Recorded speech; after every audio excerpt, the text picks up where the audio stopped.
Unbelievable.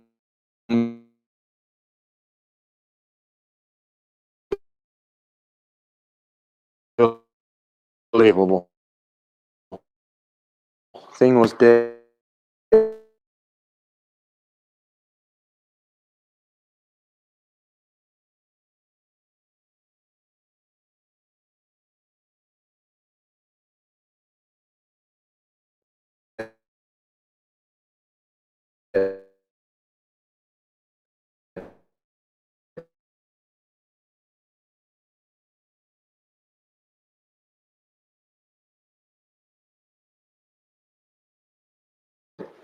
Charged. I had it on a charger.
If you look at the fight that takes place, that's huge. They're not little incidents. So it's natural that they're going to take a moment in time, not just a day. They're not going to be like a day and a half. It's going to be like crazy people are going to suffer from that thing. You know, that's what I'm seeing now. Yeah, well, when the death was taken away, that lasted 6 months. Yeah. 5 months, right? 5 months, okay. They couldn't, yeah, it tormented them 5 months. So that shows you there's some space of time. And but then, let me see, let me share this. Okay, I think I'm back on. Right. So think about the seal period and the trumpet period and the vial period all like coming together. Think about, can you see how it's kind of like the times are being fulfilled at the same time. Like the grand finale of Park.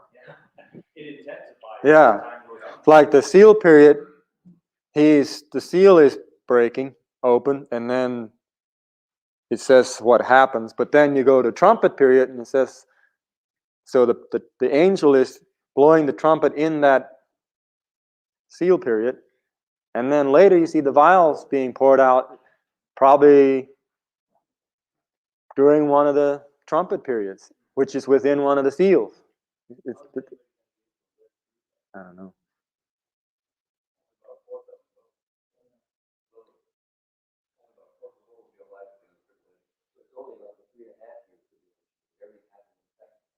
I think most of it does. I mean, there's some natural things happening, but the devil really ramped it up from the midpoint on. Remember, Jesus said, "When you shall see the abomination of desolation set up, then flee, because then shall be great tribulation." And I think towards the end of that 3.5 period, the vial period, I think that is God's concentrated wrath in sort of like in response to the tribulation of the Jews. I'll show you the.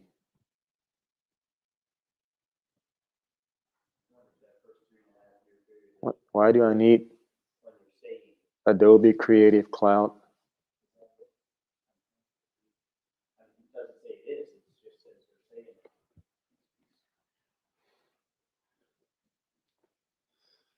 it.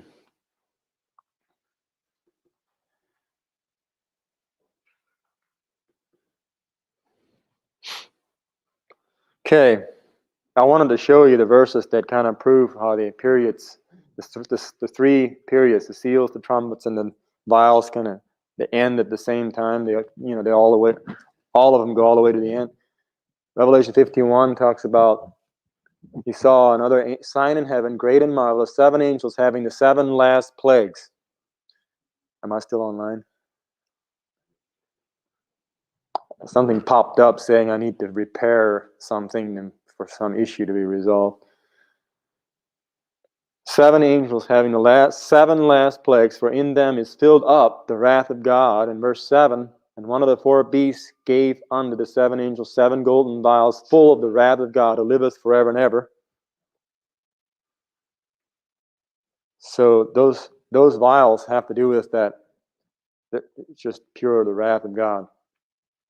Oh, if you study the day of the Lord, you should look up the phrase day of the Lord and just look up every reference. Just about every one of them has to do with wrath, has to do with darkness. And one verse says that the darkness will come before the day of the Lord. But Jesus said, after the tribulation, immediately after the tribulation, the sun and moon will be darkened. You see if I can.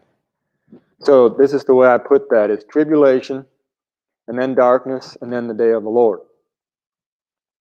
And I think that darkness happens, actually, the 6th seal mentions darkness. In chapter 6, verse 13, it's when everything gets dark.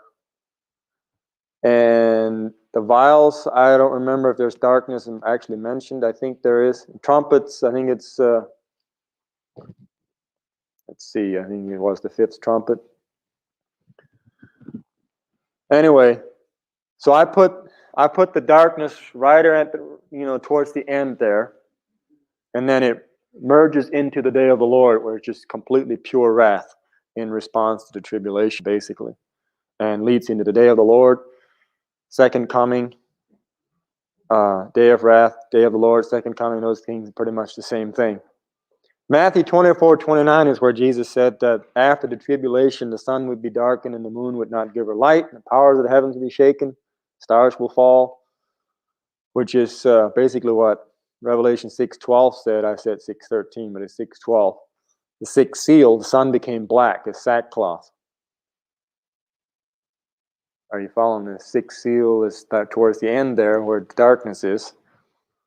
And the mountains and rocks fell. And in verse 16 is the wrath of the Lamb. And verse 17, the great day of his wrath is come. Is come.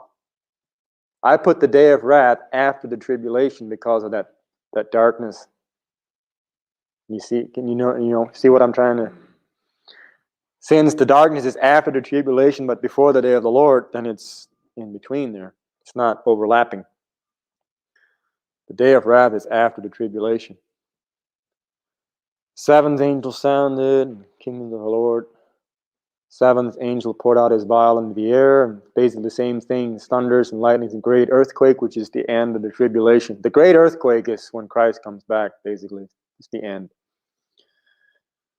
Tribulation, Satan, so during the tribulation, Satan is persecuting Israel. After the tribulation, after the darkness, is the wrath of God avenging Israel.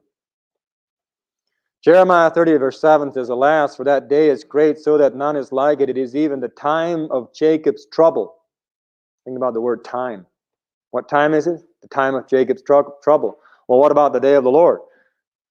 It is the time of the heathen. Do you notice that? Ezekiel chapter 30 verse 3, it's the time of the heathen. The tribulation, the Jacob's trouble, that's Jacob's trouble. That's the time of Jacob's trouble. The day of the Lord is the time of the heathen. I'll show you some more verses that kind of help you understand. Jeremiah 46:10, for this is the day of the Lord God of hosts. So what is the day of the Lord about? A day of vengeance, that he may avenge him of his adversaries, and the sword shall devour, and it shall be satiate and made drunk with their blood, for the Lord God of hosts has a sacrifice in the north country by the river Euphrates. And you'll see about that sacrifice, I think, Revelation 18 or 19. For the day of the Lord is near. This is Obadiah 15. For the day of the Lord is near upon all the heathen. The day of the Lord is specifically for the heathen, not for Israel so much. It's the avenging of Israel. Oh, I didn't read the whole thing.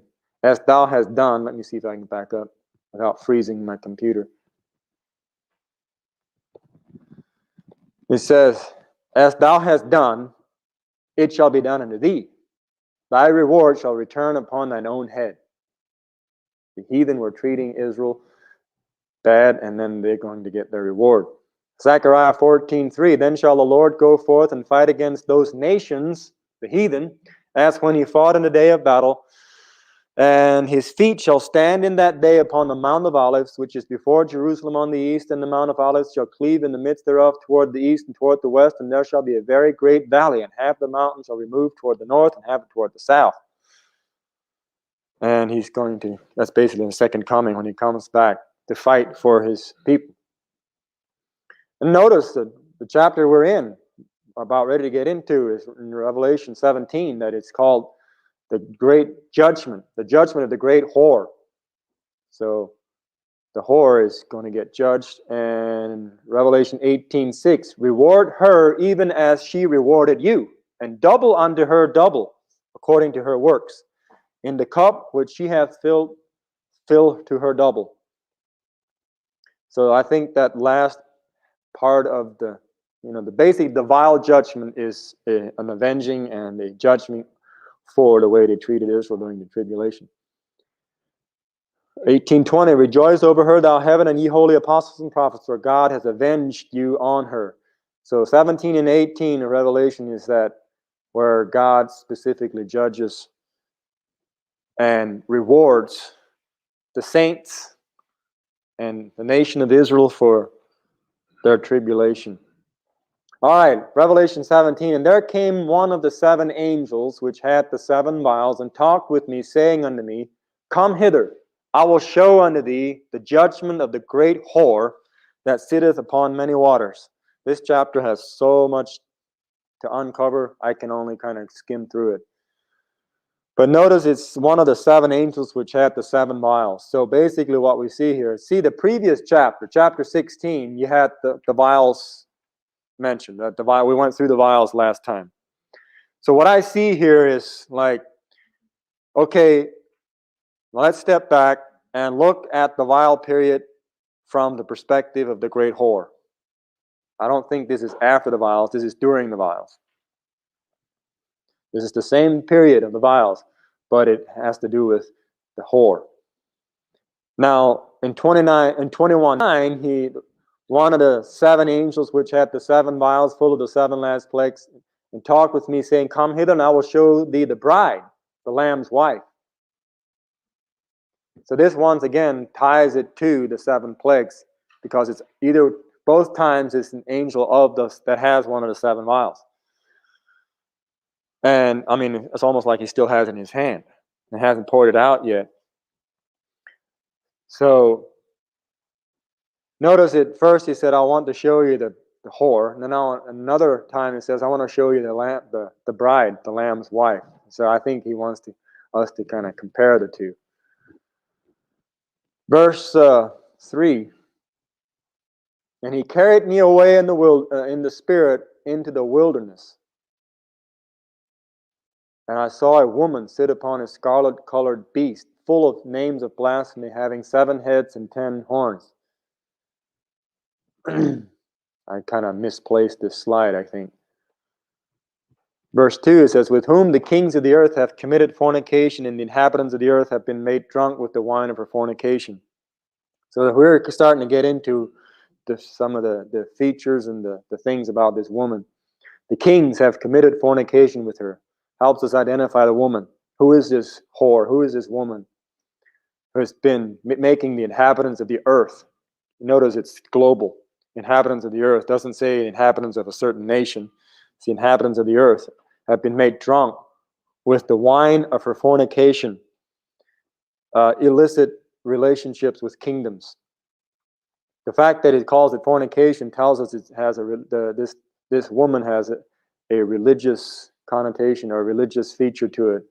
Because if it's just a secular city or a secular woman, nation, and it makes has a bad relationship with another one, you don't really care, right? But how many times did God call the nation of Israel a harlot and whoredom? I'm talking about whoredom because they have a spiritual calling to them. So this woman has a religious face to it. The woman is sitting on a 7-headed beast with 10 horns. So he carried me away in the spirit into the wilderness, and I saw a woman sit upon a scarlet-colored beast, full of names of blasphemy, having 7 heads and 10 horns. Can you picture that? So not only do we have a beast, which is what Daniel saw. Daniel saw the beast. He saw 4 of them, the bear and the leopard and the whatever they were. But he didn't see anyone riding anyone, right? So this is new. This is the first time anybody saw anybody riding in one of the beasts. Daniel didn't see anything like that. I don't think Ezekiel saw anything like that. But here we have a 7-headed beast and got 10 horns, and it's a scarlet-colored beast. And the woman is riding that thing, which indicates, what does that mean? Right? I mean, the beast, that has to do with kingdoms, right? But the woman is riding the thing. The woman is being empowered by the beast, right? Because the power to take you places is by the animal that you're riding, but the woman is guiding it. That's the reins. It's controlling it, controlling the beast. So you have a religious system controlling the kings of the earth. Any guess who that is yet? Revelation 21:10. There's another parallel or side note, parallel, I guess you could say, to the beautiful woman, the bride. And he carried me away in the spirit to a great and high mountain and showed me that great city, the holy Jerusalem, descending out of heaven from God. To see the bad woman, he takes him to the wilderness. To see the good one, takes him to a high mountain. And the contrast is just amazing. I mean, which city do you want to be in? That gaudy one with scarlet and what was the other color? Purple or whatever it was, scarlet, and we'll see. And the woman was arrayed in purple, purple and scarlet color.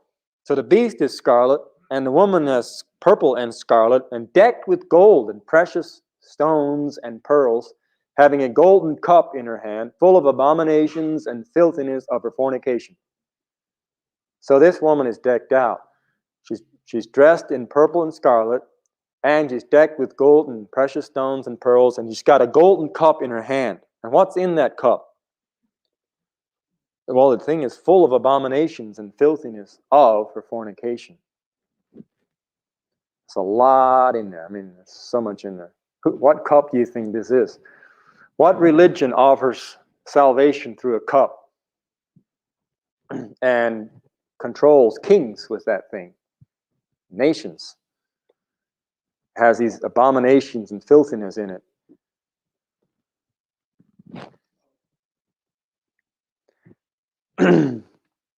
The Catholic Encyclopedia says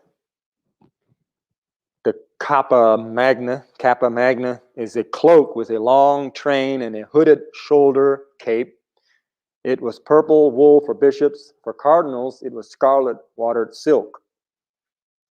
The cassock, the close-fitting ankle-length robe worn by the Catholic clergy, is their official garb. The color for bishops and other prelates is purple. For cardinals, scarlet. They actually say what color they make them, right?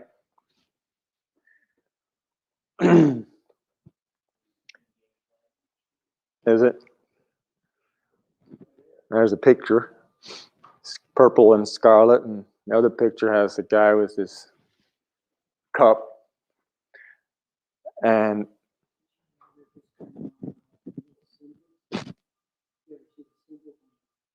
symbols on their arms.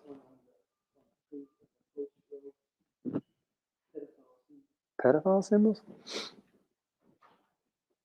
Wouldn't surprise me. But yeah, that cup is full of filthiness and abominations. You should read the book by Dave Hunt called A Woman Rides the Beast. Have you heard that? Yeah, it's really good. Okay, verse 10, and there are 7 kings. Am I skipping a verse or something? Yeah. Verse 5, and upon her forehead was a name written. So this woman's got something written on her forehead. Now, whether she put it there or not, I don't know. Maybe she didn't, but this is what God is put on her or is on her. Maybe she's brazenly declaring this herself. Mystery, the comma there. So there's a lot of mystery about this woman. Who's more mysterious than the Catholic Church? There's a lot of mystery there. Babylon the Great. The Catholic Church is actually associated with Babylon. You know, Babel goes all the way back to Nimrod, way back there in Genesis 11. That they took up a lot of those pagan practices and traditions and brought them into their church back in Constantine's time in 300 AD. And so there's a connection with Babylon there spiritually. I mean, a lot of people think that the nation, or the country, Babylon is going to be rebuilt to fulfill these prophecies. But I think that spiritually this has been being fulfilled for centuries. And we don't need a physical national Babylon, but maybe, I don't know, it might be rebuilt. We'll see, I guess. I know Saddam Hussein was trying to rebuild it. So, a mystery, Babylon the Great, the mother of harlots. So I guess she has a lot of underlings that are harlots. She's the mother of them, gave birth to them or something. And abominations of the earth. So that's written on her forehead. Mystery, Babylon the Great, the mother of harlots, and abominations of the earth. What do you see written on the forehead, spiritually speaking? They look like they're great people, like they're for spirituality and being holy, and they're claiming to be the representative of God on the earth. It's about as blasphemous as you can get, because they're about as evil as you can get. The hierarchy. There's a lot of good people in it, no doubt about that. But and another thing is that the woman is drunk with the blood of the saints. Verse 6, and I saw the woman drunken with the blood of the saints and with the blood of the martyrs of Jesus. And when I saw her, I wondered with great admiration. Now, you don't want to reprimand John, do you? Why would you wonder why would you admire her? But I think that was something he had never seen before, and it was the way she was dressed and the gold and the way she was decked out with precious stones. And John didn't have the history that we do. We can see there is somebody like that, or a system like that. So he was just blown away, just wonder, just looking at it and with great admiration, just stunned. And notice that she's the blood of the saints. She's drunk with that blood of the saints. Let me show you a quote from the Fox Book of Martyrs. Chapter 4 is that thus far our history of persecution has been confined principally to the pagan world. Before 300 AD, the pagans were persecuting Christians. We come now to a period when persecution under the guise of Christianity committed more enormities than ever disgraced the annals of paganism. You following that? What the Christians were doing, persecuting the true Christians, was worse than any of the pagans have ever done. Disregarding the maxims and the spirit of the gospel, the papal church, arming herself with the power of the sword, vexed the church of God and wasted it for several centuries, a period most appropriately termed in history the Dark Ages. At Rome, the horrid joy, this is just one example of how they responded. At Rome, the horrid joy was so great that they appointed a day of high festival and jubilee, when I think they had killed a whole bunch of Christians, with great indulgences to all who kept it, and showed every expression of gladness that they could devise. And the man who first carried the news received 1,000 crowns of the Cardinal of Lorraine for his ungodly message, coming in with the news that they had slaughtered a bunch of Christians. The king also commanded the day to be kept with every demonstration of joy, concluding now that the whole race of Huguenots was extinct. They had just massacred these people, and they were just having a great celebration, doing whatever they could to celebrate it. They weren't sad either. I mean, that's my point. They hanged both men and women by their hair or their feet and smoked them with hay until they were nearly dead. That's just one example. And if they still refused to sign a recantation, they hung them up again and repeated their barbarities until, wearied out with torments without death, they forced many to yield to them. Others they plucked off all the hair of their heads and beards with pincers. Others they threw on great fires and pulled them out again, repeating it until they extorted a promise to recant. And we've read the Martyr's Mirror, where they put people on the rack and stretch them and pull their limbs out of socket.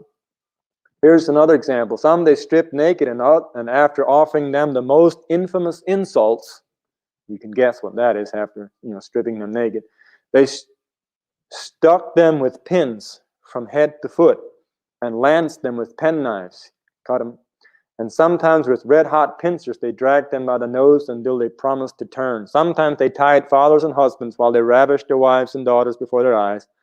Multitudes they imprisoned in the most noisome dungeons where they practiced all sorts of torments in secret. Their wives and children they shut up in monasteries.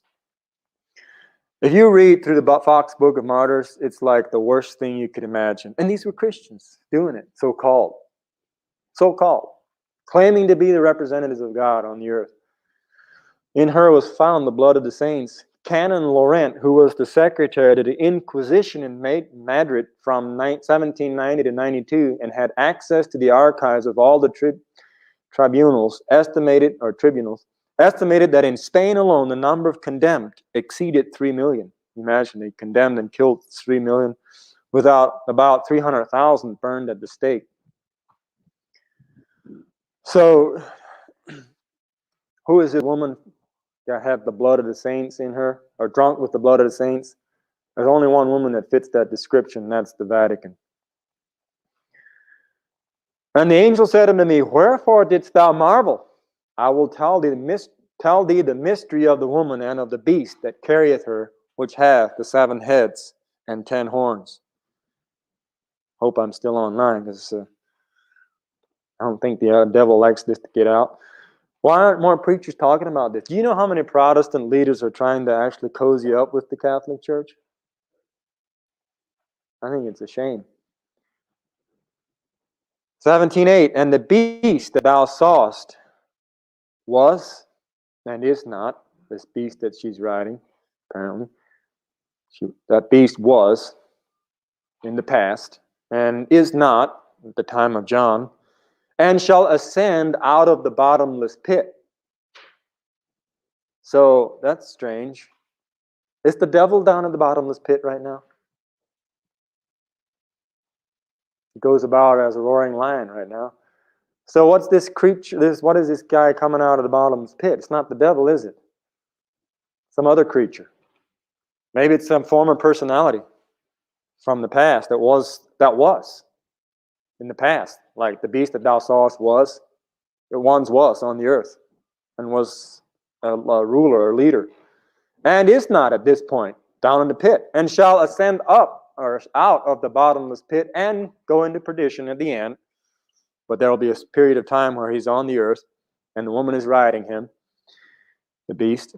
And they that dwell on the earth shall wonder, whose names were not written in the book of life from the foundation of the world, when they behold the beast that was in the past and is not right now, and yet is down the bottomless pit.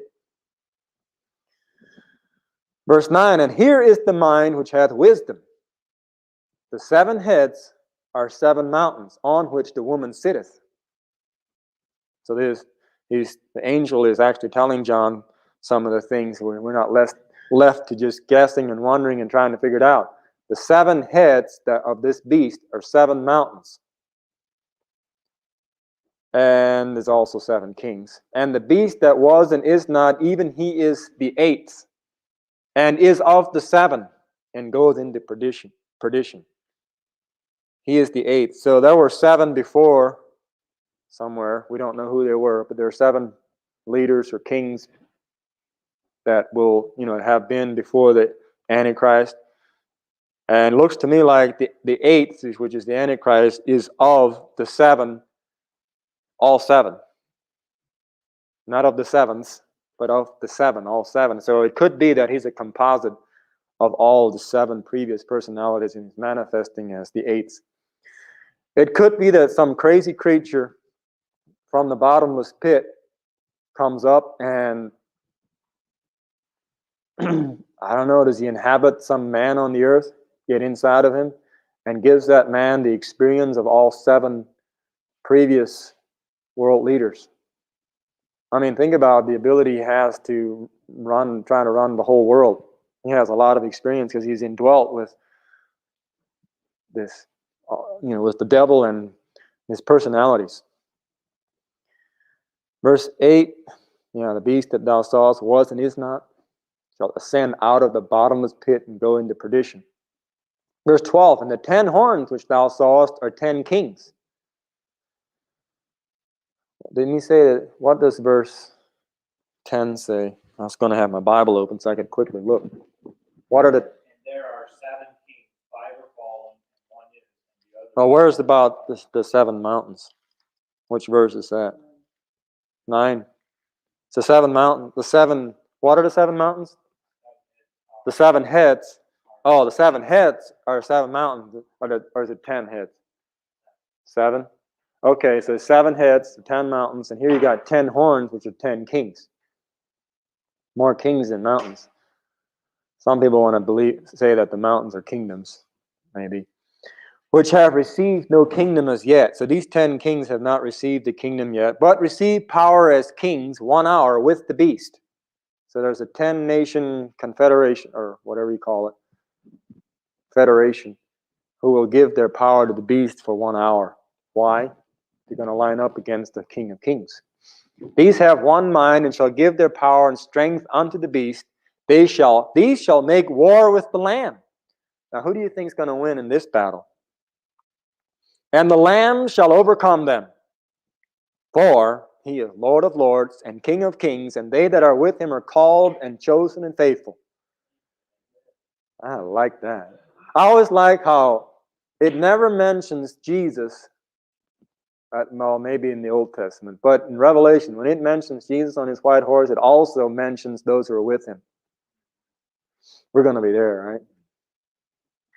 So let's read from 8 and kind of connect verse 8 and 12, 13, and 14. And the beast that thou sawest was and is not, and shall ascend out of the bottomless pit and go into perdition. And the 10 horns which thou sawest are 10 kings, which have received no kingdom as yet, but receive power as kings 1 hour with the beast that's came out of the bottomless pit. These have one mind and shall give their power and strength unto the beast. Verse 14, they'll make war with the Lamb will overcome them. Think about what we're fighting, right? It's that crazy creature out of the bottomless pit. Now remember in 11:3, he gave power to his 2 witnesses. In 11:7, the beast that comes up out of the bottomless pit shall make war against them. And who won in that time? He overcame those 2 witnesses and killed them. And of course, they ascend. 3.5 days later, they get resurrected and they go to heaven. And they actually might be on white horses too, and coming back and overcome him in the end. I just don't you like that? They might overcome during the tribulation, but then in the wrath, you come back and you win. In the wrath period, the Lamb shall overcome them. And notice how it says in verse 14, 17, 14, and they that are with him are called and chosen and faithful. In Revelation 19:20, it's the same event. And the beast was taken, and with him the false prophet that wrought miracles before him, it's probably the Pope, with which he deceived them that had received the mark of the beast and them that worshipped his image. These both were cast alive in the lake of fire, burning with brimstone. Somewhere it says that the armies which were in heaven followed him. I don't have it here, but it's there in chapter 19. That's too bad. I wanted to show that. Okay.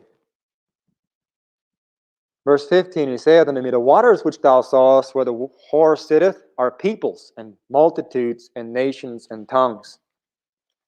Did he mention water in the beginning of the chapter? Yeah, and I will show thee the judgment of the great whore that sitteth upon many waters. That's in verse 1. So here's he's explaining what the waters represent. She's sitting on many waters. What are the waters? They're peoples and multitudes and nations and tongues. The Vatican rules most all nations. I mean, it has a great influence anyway. Do you realize that the Constitution protects us from that whore like you wouldn't believe? When the Magna Carta was written back in 1200s, I think, which was giving more power and rights to the local people, they fought that like crazy, which is kind of a preview to the Constitution, the Magna Carta. So I'm thankful for the United States, who has withstood this evil whore for years. But they're trying to take us down.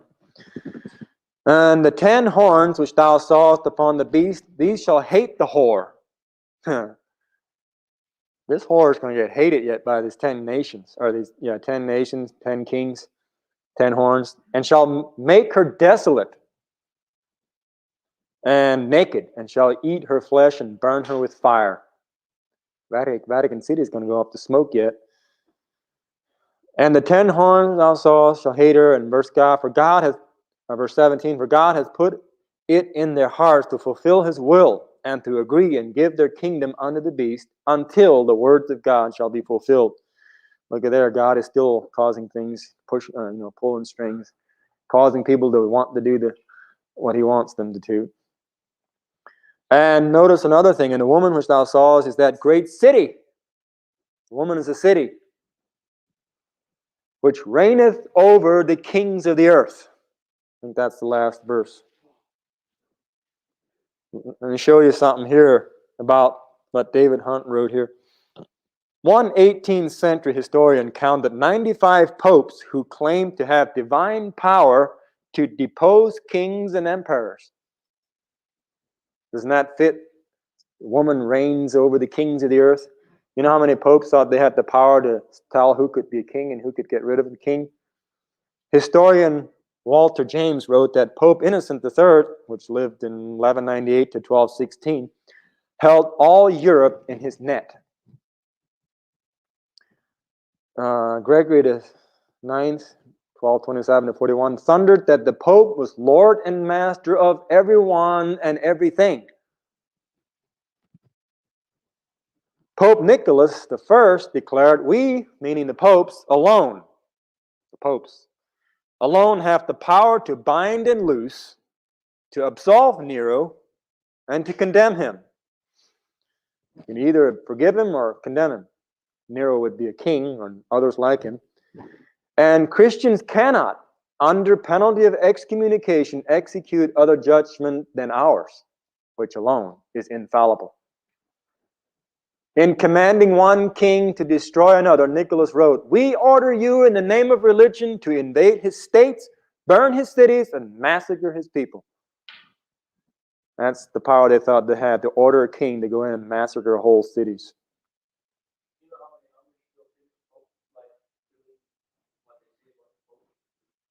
How many things the Amish?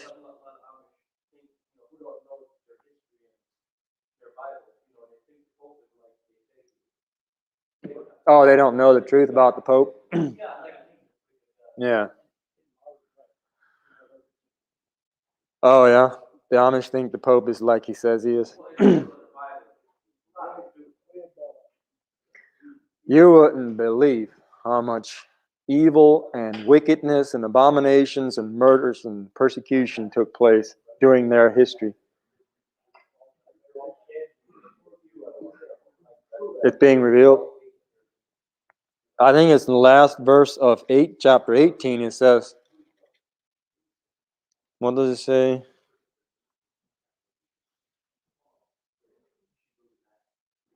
Somewhere it says, for in her was found the blood of all the saints. And in her was found the blood of prophets and of saints, that of all that were slain upon the earth.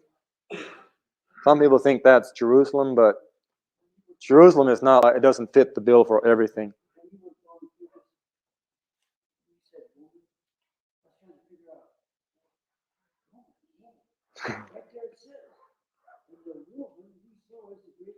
It's a city. What city is like that? The Vatican actually sits on 7 hills. Did you know that?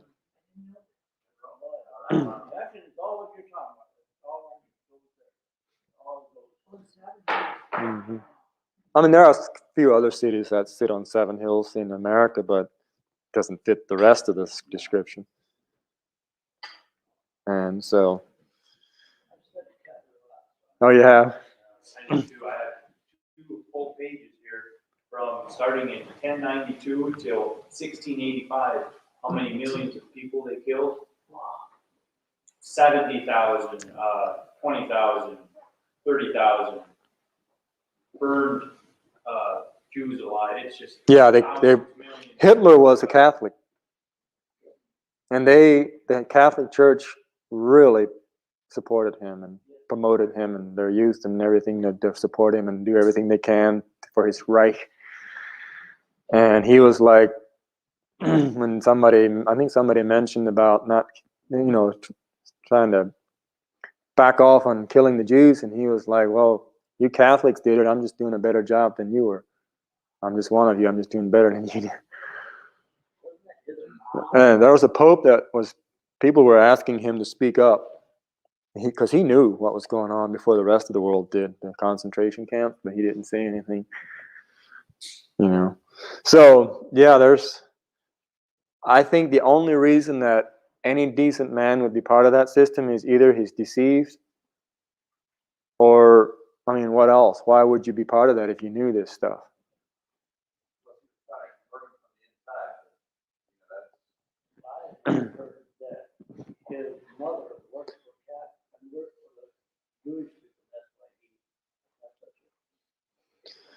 Anyway, I'm going to go off here.